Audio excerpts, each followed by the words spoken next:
신학의 대중화와 신학의 현장화를 추구하는 이신근 TV에 오신 여러분을 뜨겁게 환영합니다.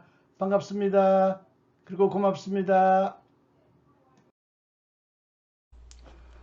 오늘 여러분에게 방송해 드리는 주제는 현대신학 5년 남은 기후 지역의 문턱과 존 갑 교수의 구원 이해입니다. 김준우 박사님이 쓰신 글인데 감리교회 교단을 중심으로 만들어지고 있는 당당뉴스가 오늘 올린 기사를 여러분에게 소개합니다. 해마다 기후위기로 인한 여러가지 고통과 불행이 점점 심해지고 있으며 특히 올해는 중남부 지역을 기습한 기록적인 폭우로 인하여 수많은 분들이 농토와 재산과 목숨을 잃었습니다. 그들의 슬픔에 깊이 애도하며 나도 기후위기를 초래한 한 사람으로서 깊은 책임감을 느끼게 됩니다. 그래서 오늘 기후위기와 관련된, 이제는 기후위기가 아니라 기후지옥이라는 말을 사용하는 존 갑 교수의 신학을 소개하는 김준우 박사님의 아주 멋진 좋은 글을 여러분에게 소개해 드립니다. 제목은 방금 말씀드린 대로 5년 남은 기후지옥의 문턱과 존 갑 교수의 구원 이해입니다.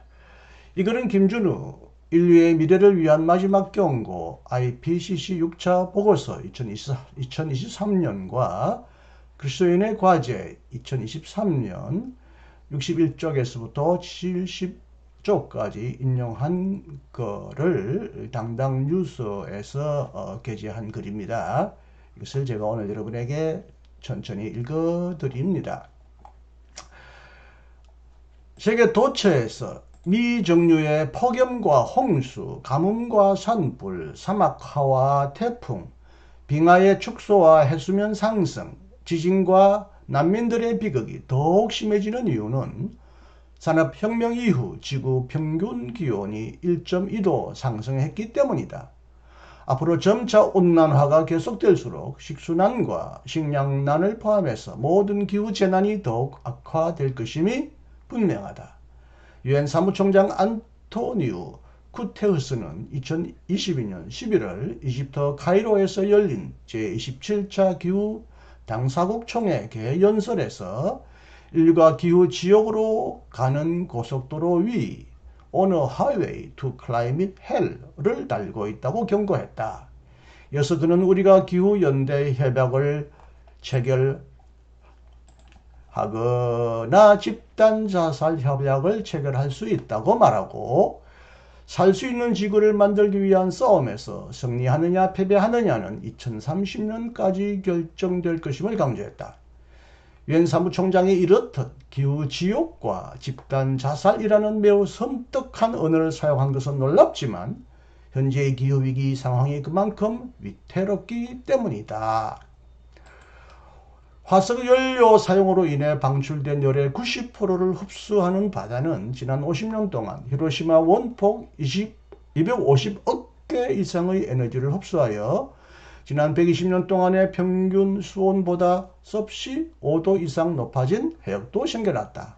현재도 해마다 온실가스를 500억 톤 이상씩, 이산화탄소만 360억 톤씩 배출하는 일, 즉 1초마다 히로시마 원자 폭탄 4개의 폭발 에너지, 즉 하루에 약 35만 개의 원폭 에너지, 기후 폭탄을 방출하는 일을 계속하고 있다.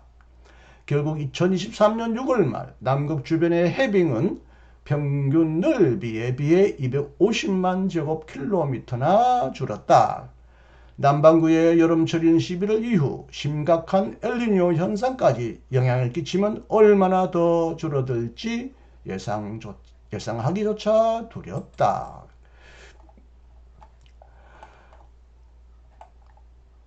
남반구의 겨울철인 6월 말에 기록적인 해빙 축소를 보여주는 도표입니다. 1.25도 이내로 제한하기 위해 남은 탄소 예산은 2023년 현재 250기가톤이다.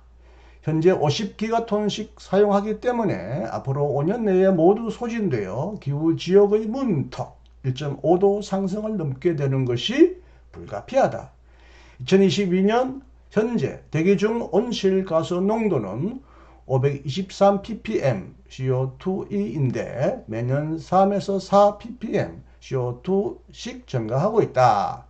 따라서 현재 추세로는 2030년에 550ppm CO2에 도달할 것이다. 그 수준에서는 점차 3도 이상, 4도 미만 상승할 확률은 66%가 넘는다는 것이 보수적인 IPCC 2014년의 예측이다. 기후지역의 문턱을 훨씬 넘어선다는 말이다. IPCC 6차 보고서 2023년은 2100년까지 2008도 내지 3.2도, 최고 4.4도 내지 5.2도 상승을 한다고 예상한다. 생명이 더 이상 살 수 없는 지역이 그만큼 늘어난다는 뜻이다. 6도 상승하게 되면 인류 멸종의 문턱을 넘게 되는 것이다. 너무 늦었는가? 이제 페이지를 넘기는 게 이게 좀 불편하네요. 1971년에 너무 늦었는가? 생태신학 Is it too late? Theology of Ecology를 발표하여 생태신학의 대표적 개척자가 된 존 캅 교수는 50년 뒤 95세에 발표한 책 구원 예수의 사명과 우리의 사명 2020에서 오늘날 구원은 무엇이며 또한 예수의 제자가 된다는 것은 무슨 뜻인지를 묻고 자신의 신앙을 고백한다. 오늘날 일반적으로 이해되는 구원이 예수가 생각했던 하나님 나라의 도래 속의 정치적 구원과 너무 다르기 때문이다. 즉 오늘날 구원을 흔히 개인주의적인 관점에서 이해하여 예수를 우리 죄를 용서받기 위한 중보자로 이해하거나 우주적 관점에서 이해하여 요한 묵시록에서처럼 재림하여 신실한 자들만을 구원할 초자연적 구세주로 믿는 경향이 강하기 때문이다. 둘째로 예수의 제자가 된다는 것은 무슨 뜻인지를 묻는 이유는 파국을 받기에는 너무 늦은 것처럼 보이는 현재 상황에서 우리의 과제는 어떻게 생존자들의 퍼센티지를 늘릴 것인지 그리고 덜 호의적인 환경 속에서 살게 될 그들에게 어떻게 문명을 건설할 것인지에 대해 안내하는 일이기 때문이다. 캅 교수는 오늘날 하나님 나라는 생태 문명으로 이해될 수 있으며 예수의 제자가 된다는 것은 생태 문명의 1차적 건설자이며 가장 위대한 치유자인 하느님이 우리들 안에서 또한 우리들을 통해 일하시도록 하나님을 돕는 일이라고 고백한다. 캅 교수는 교회가 역사적으로 바울과 예수 사이에서 바울을 따랐다고 지적한 후 오늘날 우리의 전 지구적인 자멸적 상황이 바울의 상황보다는 예수 당시 유대인들의 자멸적 상황과 비슷하다고 판단해서 우선 예수에게 문제가 된 이스라엘의 자멸적 상황을 밝힌다. 당시 이스라엘은 로마 제국의 억압과 착취뿐 아니라 로마에 대한 무장 투쟁을 선호하는 폭력적 운동 때문에 자멸적 상황이었다. 당시에 이스라엘의 구원을 도모한 방법은 세 가지였다. 성전 당국의 방법은 이스라엘의 생존 전략으로서 로마에 협조하고 복종하는 길이었다. 그러나 하나님의 뜻에 따라 이스라엘의 독립을 추구한 집단은 무장투쟁 전략을 택했다. 캅 교수는 주기도문과 산상설교에 근거해서 예수는 반문화적인 카운터 컬처럴 제3의 길을 통한 생명의 보존을 택했다고 설명한다. 즉 예수의 사명은 이스라엘의 구원이었고 하나님 나라는 아바의 뜻을 지상에서 실현하는 것으로서 일용할 양식과 용서, 부채, 탕감, 희년을 통해서 모든 사람의 기본적인 물질적 욕구가 충족되는 경제 질서의 급진적 변화였다.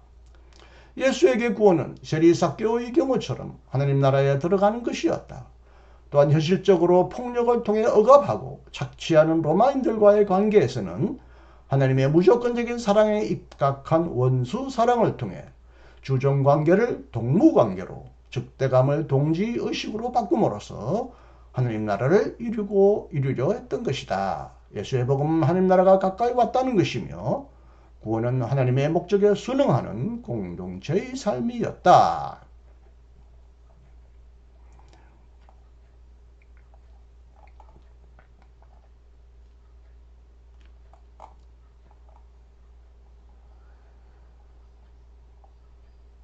예수는 예, 페이지를 넘기니까 제가 어디에 넘겼는지 헷갈리네요. 예수는 이스라엘이 회개하고 하나님의 목적에 순응하면 메시아적 소망이 실현될 것으로 기대했다.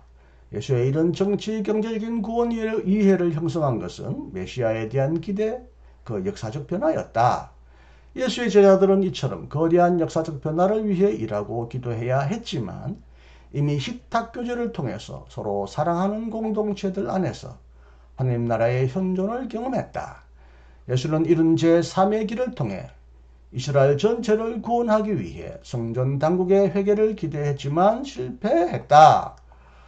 그 결과 성전에서 황제 숭배를 요구한 로마에 대해 무장 반란을 일으킴으로써 결국에는 예수가 막으려고 했던 대량 학살을 자초했다. 예수가 처형당하고 부활한 후 제자들은 예수의 사명을 확장하여 이방인들을 포함시켰다. 그러나 이방인들의 교회에서는 성령 체험 후에 사도 바울을 통해 구원의 초점이 율법으로부터의 자유로 바뀌었고 역사적 변화에 대한 예수의 기대가 개인들이 죽은 후 낙원에 대한 기대가 뒷받침하는 사랑과 서로 지원하는 공동체 안에서의 새로운 삶의 경험으로 대체되었다. 이처럼 상황과 관심이 바뀌면서 하나님 나라의 지상 실현이라는 예수의 기획과는 다른 종교가 된 것이다. 즉 예수에게 잘못된 것은 현실 상황이었고 회개할 죄는 하나님과 이웃을 사랑하지 않는 것이었으며 1차적으로 필요한 것은 용서가 아니라 하나님 나라에 대한 예수의 이해를 받아들이는 것이었다. 그러나 초기 그리스도인들에게는 잘못된 것이 개인적 죄였고 구원은 사후 심판, 영벌에서 죄를 용서받는 것으로서 예수의 순환을 통해 하나님의 용서를 받는 것이 되었다. 예수는 메시아가 되었다. 이처럼 구원의 초점이 예수의 순환에 맞춰진 개인 구원 중심의 속죄론 때문에 정치 경제적이며 반문화적인 예수의 구원과는 다른 종교가 된 것이다. 특히 제국의 종교가 된 후 교회는 그리스도의 원수들을 살해하기 위한 모병센터가 되었다. 또한 교회에서 재앙적인 것은 바울이 극복한 유대교 율법주의보다 더 심한 그리스도교 율법주의가 등장한 것이다. 갓 교수는 교회 역사에 대한 이런 비판을 통해 예수는 예언자들의 전통 속에서 민족 전체의 구원을 위한 역사적 변혁을 추구했고 사도 바울이 초대교회 신자들에게 육체적 할례 대신 영적인 할례를 요구함으로써 이방인들에게 개방적인 교회 역사를 시작할 수 있었던 것처럼 상황이 바뀌면 제자직의 사명도 달라진다는 점을 강조한다. 특히 오늘날처럼 파국이 다가오는 상황에서 불가피한 고난을 줄이는 일과 생존의 기회를 지닌 반문화적 공동체를 창조하는 일을 위해 시급히 되찾아야 할 것이 바로 예수의 제자직이라고 강조한다. 오늘날 그리스도교는 세계의 변혁을 위해 다른 종교들과 비교하여 최상의 자원을 갖고 있는데 그것은 바로 그리스도교의 역사적 신앙 때문이다. 그러나 흔히 제자직에 대한 이해에서 역사의식이 결여된 것을 지적하는 캅 교수는 교회가 쇠퇴할 뿐 아니라 성서의 영향이 쇠퇴하는 문제 역시 근본적으로 신앙의 역사성을 상실했기 때문이라고 본다. 특히 안락한 중산층의 입맛에 맞도록 산상수훈을 해석하여 제자직을 예수의 명령에 온전히 순종하지 못하는 우리의 무능력을 인정하고 철저한 죄성을 고백하도록 만드는 것, 그리고 진보적인 그리스도인들 가운데 상당수가 동양의 비역사적 영성을 찾는 것도 그리스도교 신앙의 역사성을 상실한 때문이라고 지적한다. 심지어 오늘날 과학조차 상당 부분 17세기 기계론적 세계관에 사로잡혀 있으며 그처럼 역사에 뒤떨어진 세계관이 대학을 장악한 형이상학이 되었기 때문에 인류가 직면한 철저한 위험에 대응하기 위해 철저한 사고와 철저한 행동을 이끌어내는 데 심각한 문제가 된다고 지적한다. 존 캅 교수는 젊은 시절에 사회복음 소셜 가스펠 운동과 마틴 루터킹 목사의 민권운동에 큰 영감을 받았다. 사회복음과 민권운동은 평화와 정의운동, 종교 간 대화, 페미니즘, 성소수자 해방운동에 큰 영향을 끼쳤지만 캅 교수는 1960년대 후반부터 사회복음의 인간중심주의에 눈을 뜨게 되었다. 즉 생태계의 총체적인 붕괴 앞에서 인간 사회의 특정한 불의를 줄이기보다는 생태계 전체를 다시 생각해야 했던 것이다. 그래서 미래의 희망을 제공할 통전적인 견해가 필요했고, 그것은 교황의 회칙 찬미받으소서의 통전적 생태학과 같은 의미의 생태 문명이 우리 시대의 구원을 위한 새로운 사명이라는 주장이다. 이어서 갑 교수는 생태 문명이란 무엇인가 6장에서 중국의 헌법에 생태 문명 건설이 포함된 것을 지적하면서 GDP 중심에서 지속 가능성 중심으로 산업적 농업 대신 생태적 농업으로 경제 구조를 바꾸는 일, 유기농법의 생태마을 운동, 육식 중심에서 채식 중심의 생태적 식단, 생태적 도시, 경쟁과 부담이 아니라 협동과 향유 중심의 생태적 교육, 동물 돌보기, 치유 중심의 형사처벌제도 등을 제시한다. 갑 교수는 생태 문명의 중심 원리가 1. 관계성과 공동체 2. 인간 중심주의를 넘어 삼라만상의 본래적 가치를 인정하며 동시에 인간의 특별한 책임을 인정하는 문명이라고 설명한다. 생태 문명의 이른 중심 원리에 기초하여 정치, 경제적인 부형 방법들을 구체적으로 제시한다. 현재는 경제가 성장할수록 빈부 격차가 심화되고 자연을 파괴하기 때문에 지역 중심의 생산과 소비를 요청한다.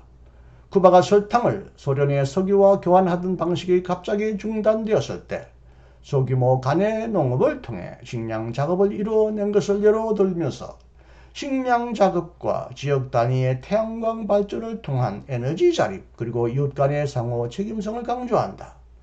또 전쟁을 위해 폭탄을 많이 생산할수록 GDP가 올라가는 회계 방식을 예로 들면서 중앙정부는 권력 집중과 재화 집중의 체제이기 때문에 기초자치단체장 선거에서 선출된 사람들이 상부 공직자들을 선출하는 방식을 통해 기업국가 체제를 투표자의 이익 중심의 정부로 만들 것을 제시한다. 갑 교수는 미국에서의 생태 문명에 대한 전망에서 트럼프뿐 아니라 클린턴, 오바마 역시 국민의 이익보다는 월스트리트의 이익에 복무했을 만큼 미국 정부와 의회는 연준과 사설 은행들의 지배 아래 있다는 점을 비판한다. 이어서 대도시 시장들이 주도한 도시와 주차원의 공공은행 설립운동 그리고 주택 냉난방에 많은 화석연료가 사용된다는 점 때문에 태양광 패널을 가난한 사람들의 주택 개선 사업에 싸게 공급하여 지역 공동체의 경제를 발전시키는 데 공헌한 데본 하트만에 헌신해서 생태 문명을 위한 제자직의 소명과 모범을 제시한다. 갑 교수는 오늘날 생태 문명을 극복해야 할 것은 돈에 대한 집착뿐 아니라 1. 교회나 성서를 절대화하고 예수를 우상으로 만들며 타 종교들에 대해 배타적이라서 그리스도교를 하나님 나라의 실현의 가장 큰 방해물로 만들어버린 그리스도교주의, 크리스찬니즘. 2.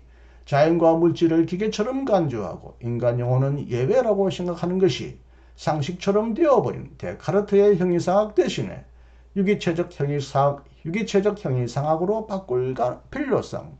3. 자연, 주체들의 공동체와의 지속가능한 관계를 불가능하게 만든 유물론적 자연 이해, 객체들의 집합과 사실만을 중요한 요소로 간주하고 가치에 대한 논의조차 거부하는 근대적 과학주의.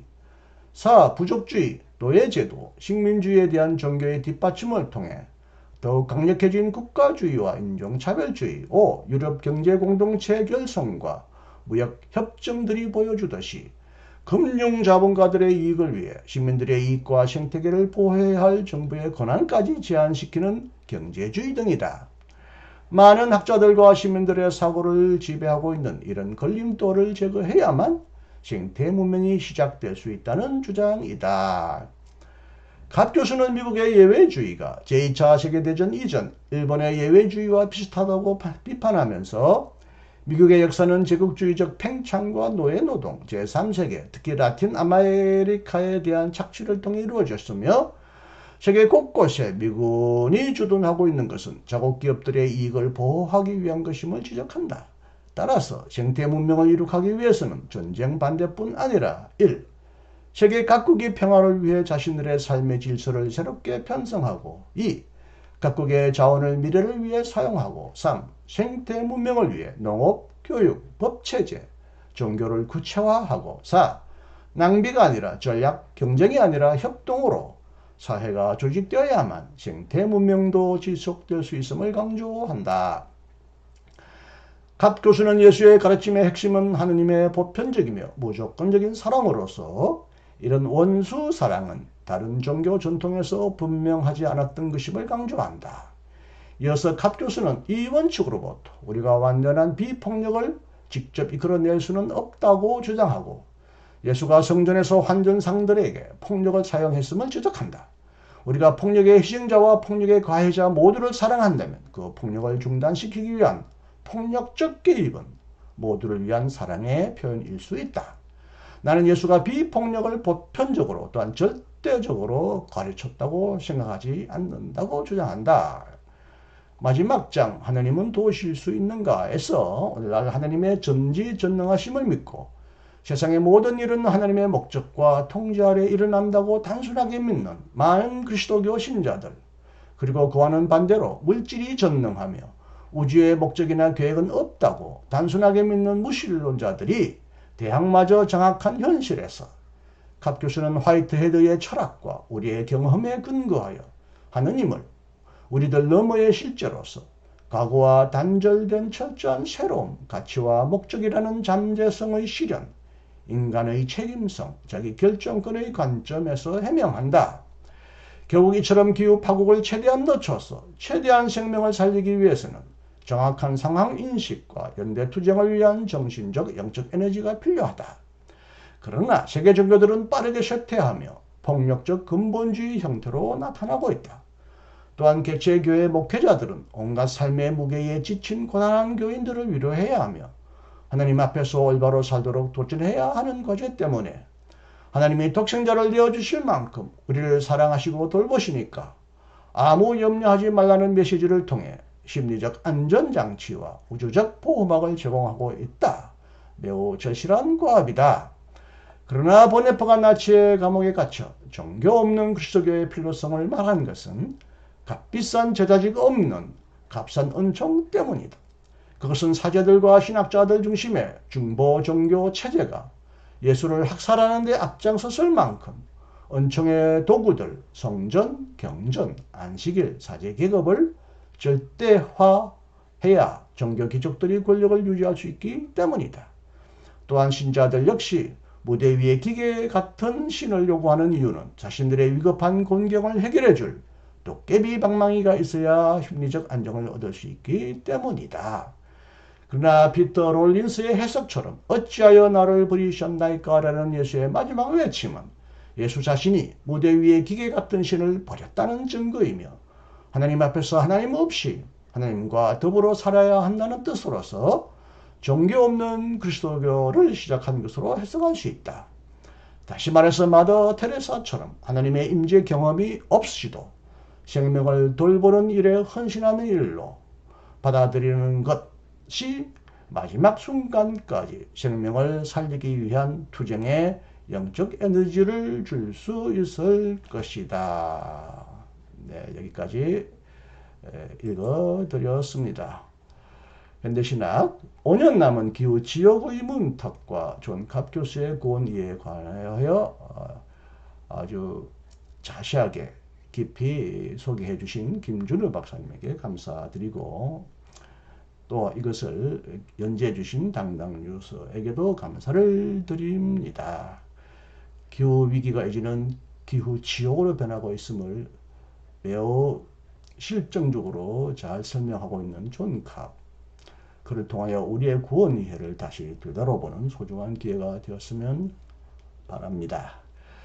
경청해 주셔서 감사합니다. 안녕히 계십시오. 또 만나겠습니다. 이신근이었습니다.